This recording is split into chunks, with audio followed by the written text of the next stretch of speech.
The cold night air was crisp as Emily and Jake walked toward their car, parked outside a quiet roadside diner.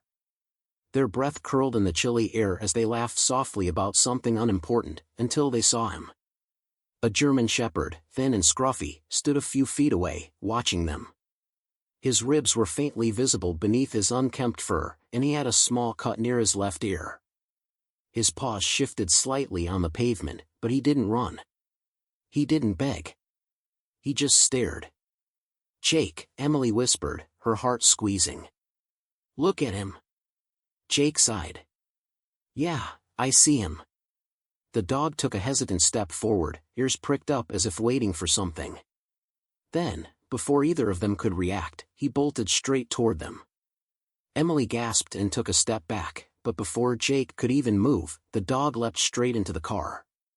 The open back door slammed slightly as the dog settled into the back seat. He let out a deep sigh and curled up as if he had been there his whole life. Emily blinked. Did that just happen? Jake turned around, looking at the dog, who met his gaze without flinching. His deep brown eyes, full of exhaustion yet determination, seemed to hold an unspoken plea. "Hey, buddy," Jake said cautiously, taking a step closer. "You can't just jump into random cars." The dog did nothing. Jake opened the back door. "All right, come on. Out." The dog didn't move. Emily crouched down beside the open door, her voice soft. "You lost, sweetheart?" She reached out a hand, but the dog flinched slightly. That single reaction told her everything she needed to know. He was scared. Emily's chest tightened as she looked over him again. He wasn't just thin, he looked like he hadn't eaten properly in days. His paws were cracked, like he'd been walking for miles. Jake ran a hand through his hair. "We can't just take in a random dog, Em." Emily didn't answer right away. Instead, she looked back at the dog. His head rested on the seat, his eyes half-lidded with exhaustion. "No collar," she murmured, scanning his neck. "No tags." Jake sighed. "He probably belongs to someone. Maybe he ran away. Or maybe he was abandoned," Emily countered. Jake looked at her, then back at the dog. He wasn't arguing. Emily sighed, standing up. "Okay. What do we do?" "He won't get out." Jake hesitated, rubbing the back of his neck. "Animal control?" Emily frowned. "And send him to a pound? We don't even know if there's a no-kill shelter nearby." Silence stretched between them. The dog shifted slightly in the back seat, curling tighter into himself, letting out a deep, weary sigh. Jake exhaled. "We take him home for tonight." Emily's eyes widened. "Really?" "Just for the night," Jake said firmly. "We'll take him to a shelter in the morning." Emily looked at the dog again, then smiled softly. "I think he picked us." Jake rolled his eyes but didn't argue. He shut the car door, sealing the moment that changed everything. As they drove, Emily glanced in the rearview mirror. The dog was staring at them. Not nervously, not out of fear, with intent. As if he was trying to tell them something. The drive home was quiet. The German shepherd lay curled up in the back seat, barely moving, except for the slow rise and fall of his chest. Every now and then, Emily glanced at him through the rearview mirror. "He hasn't even tried to get out," she murmured. Jake kept his eyes on the road. "Maybe he's just exhausted. He looks like he hasn't slept in days." Emily reached back and gently ran her fingers over his head. His fur was rough, but he didn't flinch this time. Instead, he let out a deep sigh, pressing his head into her touch. That night, as they pulled into the driveway, the dog still didn't move. "Come on, buddy," Jake said, opening the car door. "Time to go inside." The dog stood up slowly, stretching his tired legs. Then, without hesitation, he jumped out and walked straight to their front door.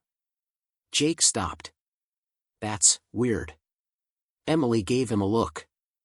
"I told you. He picked us." Inside, They set up a makeshift bed for him, a folded blanket near the fireplace, a bowl of water, and some leftover chicken from dinner. Emily expected him to collapse onto the blanket immediately, grateful for a warm place to rest. Instead, he ignored it. He stayed close to them, following their every movement through the house. If Emily walked into the kitchen, he followed.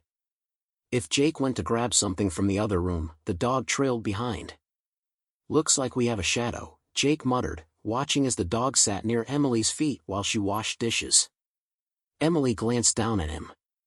He doesn't trust being alone. Jake frowned. Why? She had a sinking feeling she already knew. Later that night, they finally turned in for bed. Emily had placed the dog's blanket near the couch, but when she got up to check on him, he was gone. Her heart jumped until she turned around. He was lying at the foot of their bed. She smiled softly. "You really don't want to be alone, huh?" She expected Jake to protest, but when she looked at him, he just sighed. "Fine." One night, the moment they turned off the lights, the dog finally closed his eyes. It wasn't long before they heard a low whimper. Emily sat up instantly. The dog's paws twitched as if he were running. His ears flicked, and his breathing hitched. Then, suddenly, he flinched violently, letting out a soft, panicked yelp. Emily reached out and touched his head gently. He jerked awake, his eyes darting around the room, his body tense. "It's okay," she whispered. "You're safe." It took a few seconds, but the tension in his body faded. He let out a breath and rested his head back down. Emily exchanged a look with Jake. "Someone hurt him," she whispered. Jake exhaled, rubbing his face. "We need to figure out where he came from." The next morning, they started looking for missing dog reports. Emily scrolled through local pet forums, rescue groups, and shelter websites. She even made a few calls. Nothing. No reports matching a large male German Shepherd with a scar near his ear. "How does a dog like this just not have an owner?" Jake asked. Emily shook her head. "I don't know. But I have a bad feeling about this." There was only one way to be sure. They had to take him to a vet. At the clinic, the dog sat patiently beside Emily while they waited. A few other pet owners glanced at him, some admiring his strong build, others noticing the worn-down look in his eyes. When the vet finally called them in, the dog didn't resist. For a stray, he was surprisingly calm. The vet, a kind-looking woman in her 50s, knelt beside him, running her hands gently over his fur. "He's a good boy," she murmured. "But he's been through something, hasn't he?" Emily nodded. "He won't leave our side. And he flinches at certain sounds." The vet turned to her assistant. "Let's check for a microchip." Emily held her breath as they scanned him. Nothing. Jake sighed. "Now what?" The vet continued her examination. "He has some scars. Some healed injuries. This one," she gestured to a faint mark near his ribs, "looks like an old puncture wound. Could have been another animal, or something worse." Emily's stomach turned. Then, the vet hesitated, her hand stopping over his shoulder. "What?" Jake asked.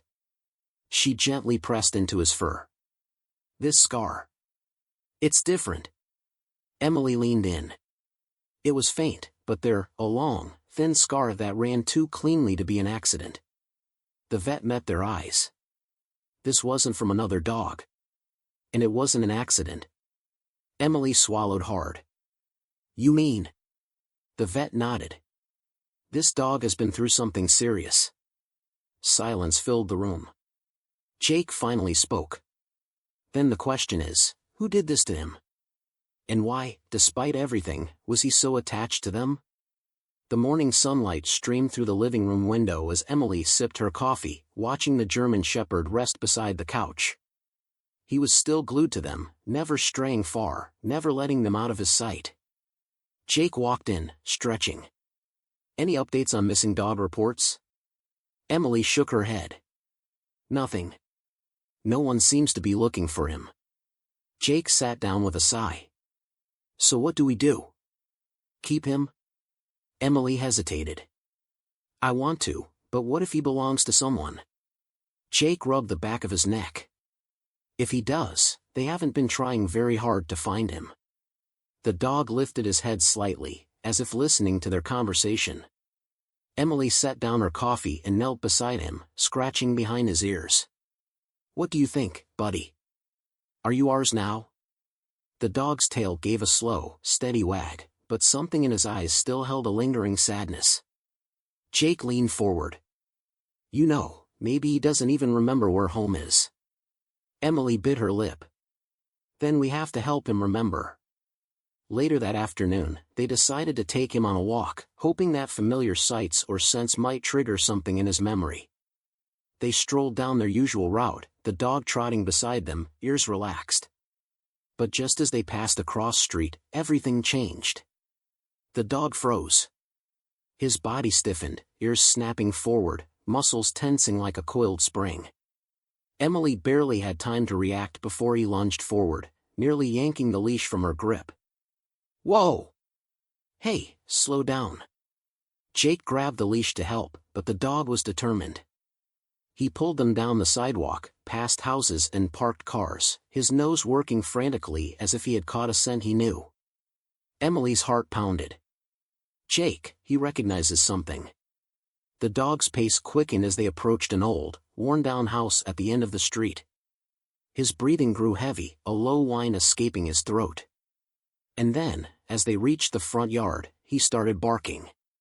Not in aggression. Not in fear. In recognition. The house was small, its white paint peeling from years of neglect. The yard was overgrown, weeds creeping through cracks in the sidewalk. A rusty chain-link fence surrounded it, the gate slightly ajar. The dog scratched at it, whining louder now. Jake exchanged a look with Emily. You think this was his home? Emily swallowed hard. I don't know, but he does. Slowly, they pushed open the gate and walked toward the front door. The dog sniffed the porch, his body trembling with anticipation. Emily knocked gently. Nothing. Jake tried again, knocking harder this time. Still no answer. Emily glanced at the dog. His eyes were locked on the door, his tail wagging just slightly, his body tense with expectation. Jake sighed. Maybe no one lives here anymore. Just as he said it, the door creaked open. A woman, possibly in her early 50s, peeked out cautiously. Her expression was tired, her face lined with grief. Can I help you? Emily hesitated. Sorry to bother you.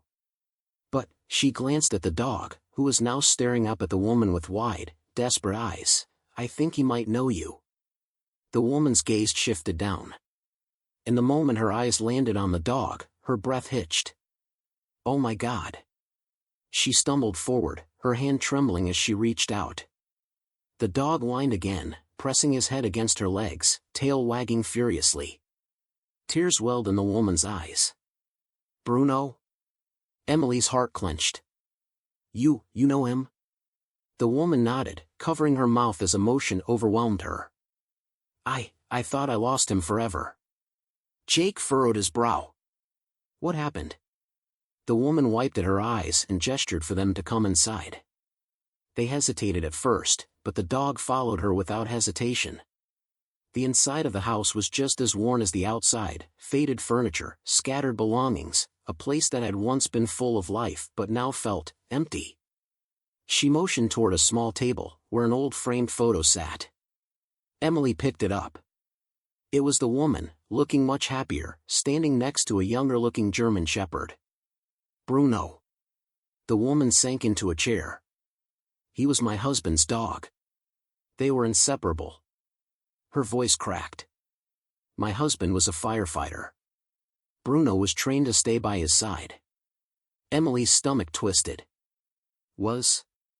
The woman inhaled shakily. There was an accident. A rescue mission went wrong, and he never made it home. Jake exhaled, rubbing his jaw. Bruno was never the same after that, the woman continued. He started escaping, running off, looking for him. Every time I brought him back, he'd just leave again. Then, one day, he didn't come back at all. She shook her head, swallowing hard. I searched. I put up posters. I thought someone took him in, but I was too scared to believe it. Because if I was wrong. Emily didn't need her to finish the sentence. Bruno had been searching. Looking for a way home. But somehow, he had ended up with them instead. Jake glanced down at the dog, still leaning against the woman's legs, his eyes soft but full of something deeper than just recognition. So what now?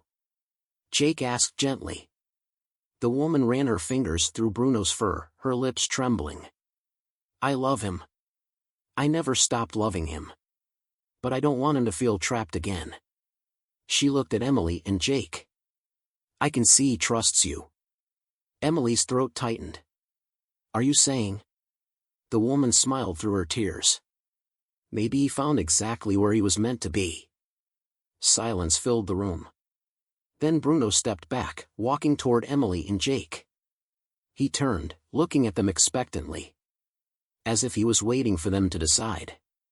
Emily knelt, placing a hand on his cheek. You really do choose your family, don't you? Bruno let out a low, happy woof. Jake chuckled. Guess that settles it. The woman wiped her eyes but smiled. Take care of him. Emily nodded, her heart full. We will. As they walked out of the house, Bruno trotted happily between them, no longer lost, no longer searching. He was home. The ride home was quiet, except for the soft sound of Bruno's breathing in the back seat. Emily kept glancing at him through the rearview mirror, watching the way he sat, alert, but calm, as if he had finally stopped searching. Jake exhaled, shaking his head. I still can't believe it. He was searching for his owner this whole time. Emily ran a hand over her face. And he never gave up. The woman's story played over and over in her mind. Bruno had been her husband's loyal companion, always by his side, trained to protect him. And then, one day, his owner never came home. She had tried to keep Bruno safe, tried to move forward, but Bruno had refused to stay put. He had escaped, searching for the person he had lost. Emily turned back to look at him again. He was watching her, his eyes steady and knowing, as if he understood what they were talking about. Jake pulled into the driveway, cutting the engine. The silence stretched between them for a long moment before he finally spoke. So what do we do now? Emily unbuckled her seatbelt, opening the door. We figure out what's best for him. Inside, Bruno walked through the house with more confidence than before. His posture was different, he no longer hesitated at the threshold. He no longer looked unsure of his place. He was settling in. Emily sat on the couch, rubbing her hands together. If she wants him back, how do we say no? Jake sat beside her, stretching his legs out. She didn't ask for him back. Emily frowned. Not directly, no. But you could tell she still loves him. Jake exhaled. Yeah, but I think she also knows he's changed. He's not the same dog she lost all those years ago. Bruno sat at their feet, his tail thumping softly against the floor. Emily reached down, scratching behind his ears. What do you want, buddy? Bruno leaned into her touch. Jake shook his head. It's not like he can just tell us. Emily hesitated, an idea forming. Maybe he already has. The next morning, they decided to go back. They didn't tell the woman in advance, they wanted to see Bruno's reaction when they pulled up to the house again. As soon as they turned onto the street, Emily felt Jake tense beside her. Bruno wasn't reacting the way he had before. The first time, he had been desperate, his body language urgent as he pulled them toward the house. But now, he sat calmly, looking out the window, his ears twitching but his tail still. Jake parked, turning to look at him. Not exactly the reaction I expected. Emily swallowed. What if his search ended somewhere else?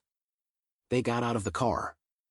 Bruno followed, his tail wagging slightly, but there was no frantic pulling, no whining, no desperate scratching at the door. Emily knocked. The woman opened it, eyes widening in surprise. "You're back." Bruno stepped forward, sniffing the air. He wagged his tail but didn't push past them. The woman crouched down, rubbing his face. "Hey, boy. You're still as handsome as ever." She looked up at Emily and Jake. "I wasn't sure if you'd bring him back." Emily hesitated. "We needed to see if this is where he still wanted to be." The woman sat back on her heels, her eyes softening. "And?" Emily bit her lip. I think he was looking for closure. Not a home." The woman blinked rapidly, pressing a hand to her mouth. After a moment, she nodded, understanding. Jake knelt beside Bruno, running a hand along his back. He didn't want to be alone. He was searching for something familiar. But now, he looked up at the woman. "I think he's found his place." Tears welled in her eyes. "I think you're right." She stood up, wiping at her face. "He was always so loyal. I should have known he'd never stop looking for him." Bruno nudged her leg gently, licking her hand. She let out a soft laugh, stroking his fur. "You found good people, didn't you?" Emily's chest felt tight. "Are you really okay with this?" The woman nodded. "Yes. He's not my dog anymore. He's yours." A lump formed in Emily's throat. "Thank you." The woman smiled, though her eyes were still watery. "No. Thank you for giving him what I couldn't." They said their goodbyes, and as they walked back to the car, Bruno trotted beside them, his tail wagging, not in confusion, not in hesitation, but in certainty. He jumped into the back seat without looking back. Jake started the car, glancing at Emily. "So, guess we have a dog now." Emily laughed, wiping at her eyes. "Yeah.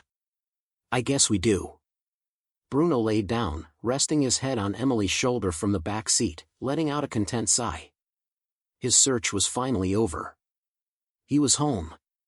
The drive home was quiet, but this time, it wasn't filled with uncertainty.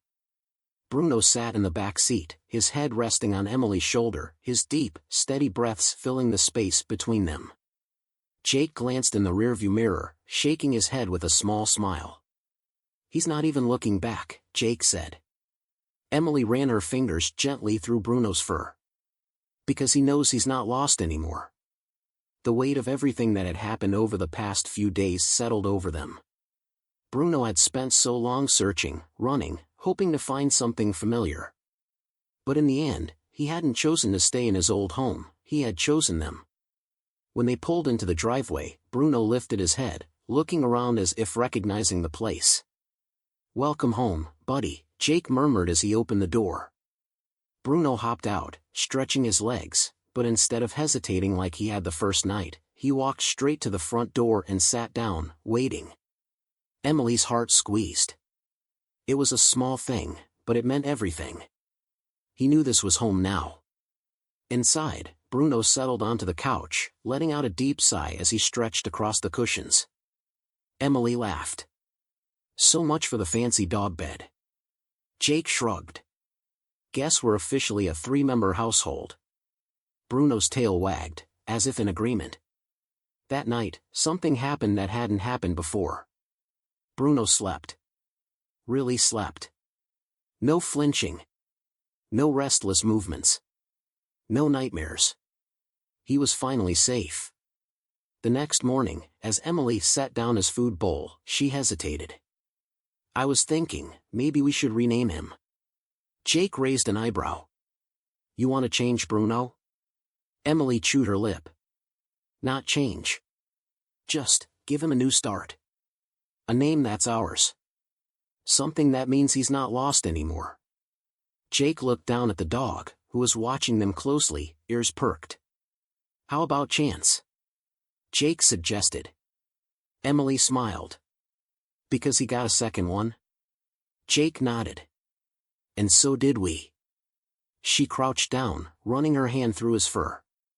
"What do you think, buddy?" Do you like Chance? Bruno, Chance, let out a small happy woof, his tail wagging hard. Jake chuckled. That's a yes. They had thought they were rescuing a lost dog. But now, they realized he had rescued them, too. Some bonds were just meant to happen. And sometimes, the ones we save, end up saving us.